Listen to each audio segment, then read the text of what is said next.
Welcome to Daily Scripture Reading. I do not own the rights to this music. 2 Samuel chapter 13. This is the Amplified Version. Amnon and Tamar. It happened afterwards that Absalom, the son of David, had a beautiful sister whose name was Tamar, and Amnon, her half-brother, the son of David, was in love with her. Amnon was so frustrated because of his half-sister Tamar that he made himself sick, for she was a virgin, and Amnon thought it impossible for him to do anything to her. But Amnon had a friend whose name was Jonadab, the son of Shimeah, David's brother, and Jonadab was a very shrewd, cunning man. He said to Amnon, "Why are you, the king's son, so depressed, morning after morning? Will you not tell me?" And Amnon said to him, "I am in love with Tamar, my half-brother Absalom's sister." Jonadab said to him, "Go to bed and pretend you are sick, and when your father David comes to see you, say to him, 'Just let my sister Tamar come and serve me food, and let her prepare it in my sight, so that I may see it and eat it from her hand.'" So Amnon lay down and pretended to be sick, and when the king came to see him, Amnon said to the king, "Please let my sister Tamar come and make me a couple of cakes in my sight, so that I may eat from her hand." Then David sent word to the house for Tamar, saying, "Go now to your brother Amnon's house and prepare some food for him." So Tamar went to her brother Amnon's house, and he was in bed, and she took dough and kneaded it, and made cakes in his sight, and baked them. She took the pan and dished them out before him, but he refused to eat. And Amnon said, "Have everyone leave me." So everyone left him except Tamar.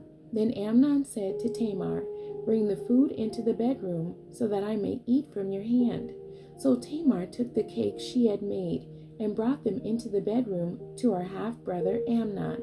When she brought them to him to eat, he took hold of her and said, "Come, lie with me, my sister." She replied, "No, my brother, do not violate me, for such a thing is not done in Israel. Do not do this disgraceful thing. As for me, how could I get rid of my shame and disgrace? And you will be considered one of the fools in Israel.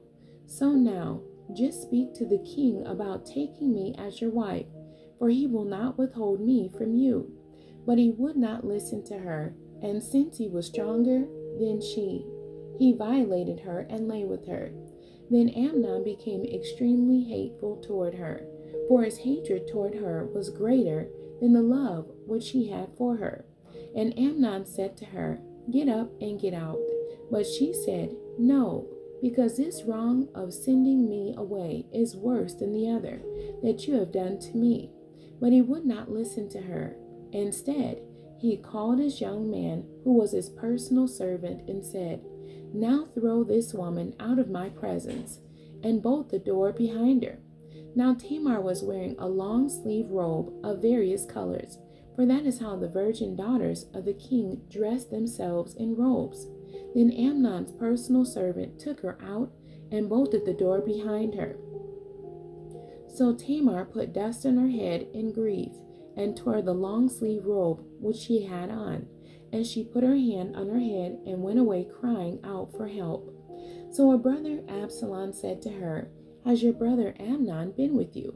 But now keep silent, my sister. He is your brother. Do not take this matter to heart." So Tamar remained secluded in her brother Absalom's house. Now when King David heard about all these things, he was very angry, but failed to take any action.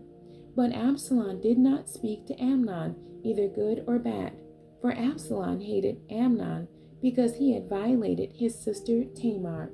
Now it came about, after 2 full years, that Absalom had sheep shearers at Baal Hazor, near Ephraim, and Absalom invited all the king's sons to a party. Absalom avenges Tamar. Absalom came to his father, the king, and said, "Behold, your servant has sheep shearers. Please let the king and his servants go with your servant." But the king said to Absalom, "No, my son, we should not all go, for we will be a burden to you.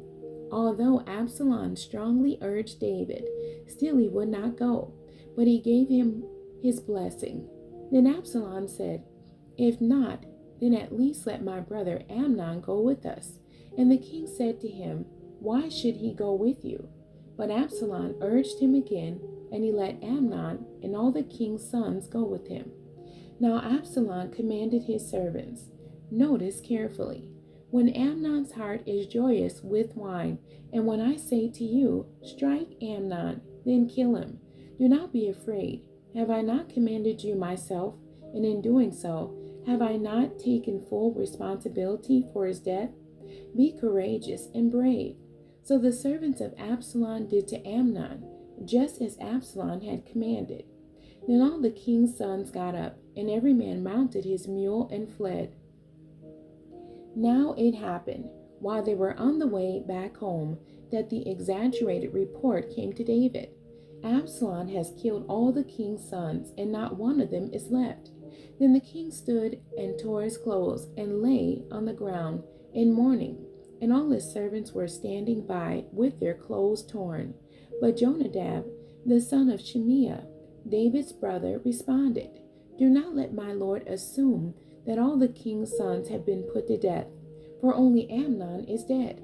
This act of revenge has been on Absalom's mind since the day Amnon violated his sister Tamar.